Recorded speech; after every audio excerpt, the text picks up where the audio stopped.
To run the script from the command line, we open Windows PowerShell 64-bit version.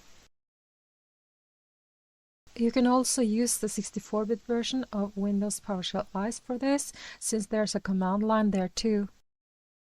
If the script modifies folders and/or files that do not belong to the user you are currently logged in with, then you need to open PowerShell as administrator to be able to run the script.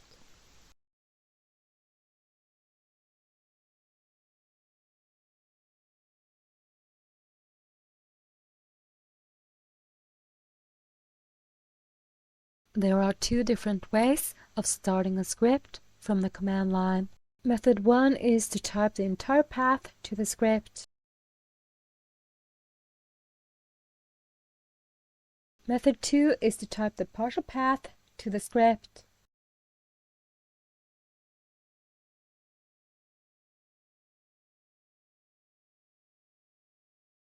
It is your working directory that decides how much of the partial path you need to add.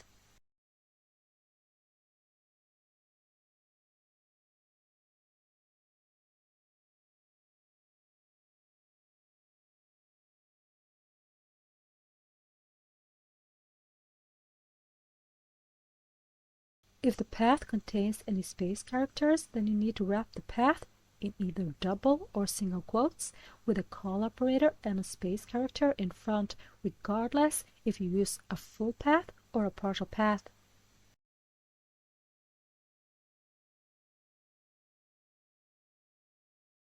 The script will start whether you add the file ending .ps1 or not.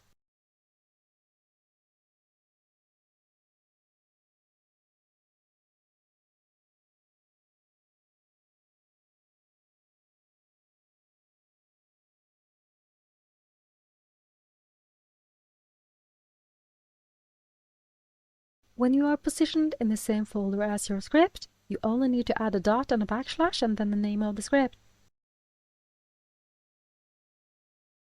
Or press the Tab key on your keyboard until you find the script you want and then press Enter to run it.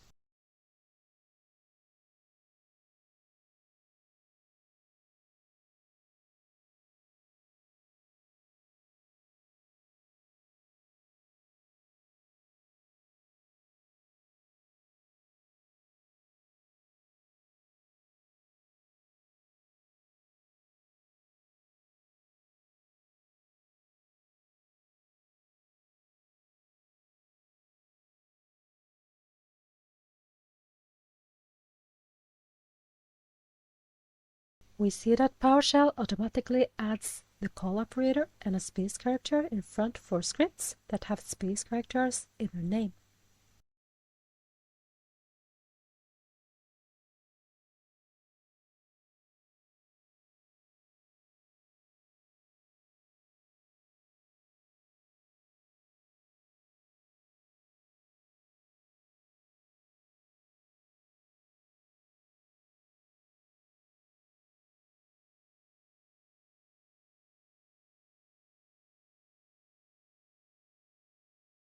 You can also use the graphical user interface on your computer to open the script.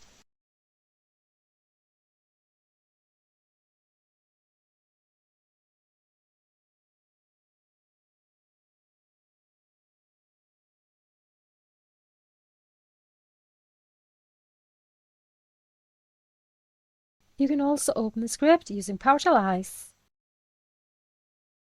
Choose File, Open,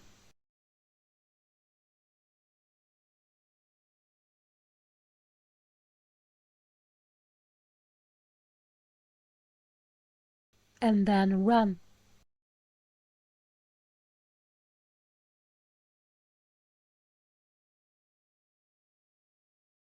You can also use the command line in PowerShell ICE to open the script. Type the entire path or partial path and then hit Enter.